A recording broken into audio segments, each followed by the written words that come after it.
इस प्रोग्राम को आयोजित किया है, ये बहुत ही सौभाग्य की बात है। और इसके लिए श्री राम परिवार को हम पूरे समस्त टोडा भीम की ओर से इनको हार्दिक बधाई, बहुत बहुत धन्यवाद देते हैं। और आप लोगों का मैं ज़्यादा समय नहीं लूँगा, दो चार पंक्तियाँ में हमारे आचार्य जी देखो, ये ओजस्वी रस में बहुत ही अच्छी इन्होंने राम की महिमा गाई है। और हमें कल भी बताया था, आज भी बताया है। और इनकी एक बात मुझे बहुत अच्छी लगी, ये हास्य रस के भी बहुत अच्छे वो हैं, हंसमुख मिजाज के हैं और हास्य रस में बोलते हैं। कल इन्होंने अपनी बात ही हास्य रस से शुरू की और हास्य पर ही इन्होंने अपना समापन किया, विश्राम दिया कथा को। कल जब इनको माल्यार्पण किया गया तो इन्होंने एक बात कही थी, टोडा भीम की पहनो माला और रुमाल की जरूरत नहीं है लाला, आदि को पहन लो और आदि को लटका लो।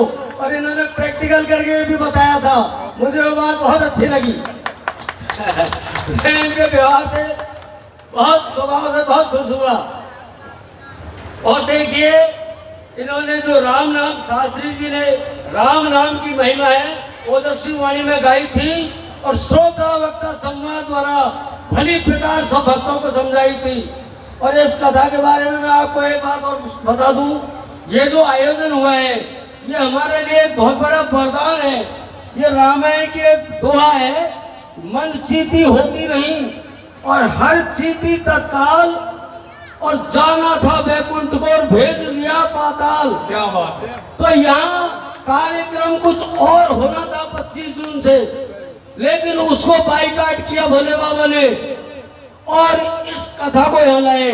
स्पष्ट रूप में बता दूं, तालाब वाले हनुमान जी पर भागवत कथा चल रही थी, श्री कृष्णा शास्त्री जी की, उनकी बहुत हार्दिक इच्छा थी। और हमारे ये भाई साहब घनश्याम जी वगैरह ने उनको कह भी दिया, 90% 25 तारीख फाइनल भी हो गई थी, लेकिन किन्हीं अपरिहार्य कारणों की वजह से वो प्रोग्राम पोस्टपोन्ड हो गया।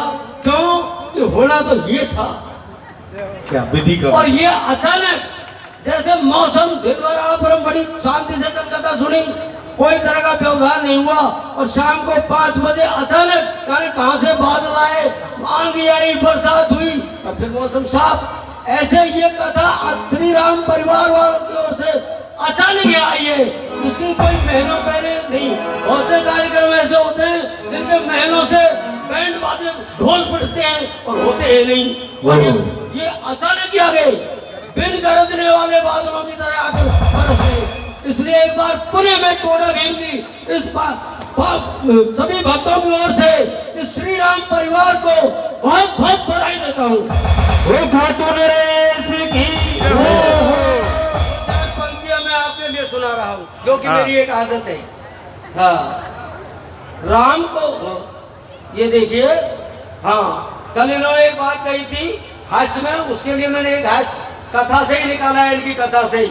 आचार्य जी कृपया नाराज न हो। राम को जानने से पहले सदाशिव को जानना जरूरी है और श्री निरंजन शास्त्री जी को जानने से पहले अलख निरंजन को जानना जरूरी है। जय हो।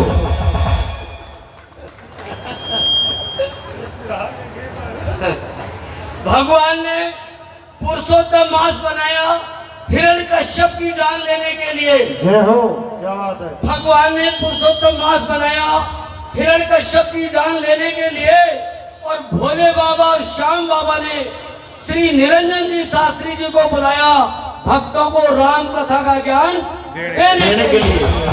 अगर मेरी बात आपको अच्छी लगती हो तो सुनसान बैठने से काम नहीं चलेगा। मैं नहीं कहूंगा कि आप ताली बजाओ, लेकिन आपको भगवान ने 2 हाथ दिए हैं तो कुछ तो आप महाराज जी को बताओ कि हमारे 2 हाथ हैं। बोलिए रामचंद्र भगवान की। पुरुषोत्तम मास आते ही श्री राम भक्तों के दिल उमंग से भर आए हैं और भागवत कथा तो बहुत सुनी, अब ये महुआ से राम कथा लेकर आए हैं। जय हो। इसलिए आप राम कथा सुनिए। हाँ, और किन शब्दों में आभार व्यक्त करूं मैं इनका। किन शब्दों में आभार व्यक्त करूं मैं श्री राम परिवार का। और भीषण गर्मी में और विषम परिस्थिति में भी राम कथा आयोजित कर दी। दिन 6 जून शनिवार का 100 बार नमन करता हूँ, 100 बार नमन करते हैं हम आयोजन करता समस्त श्री राम परिवार का। और त्रुटियों के लिए क्षमा प्रार्थी है ये राजेंद्र प्रसाद गर्ग परिवार का। बोलो आगे बिहारी लाल की श्री राम भगवान खूब यशस बढ़े आपकी और ऐसे ही बोलते रहो महाराज।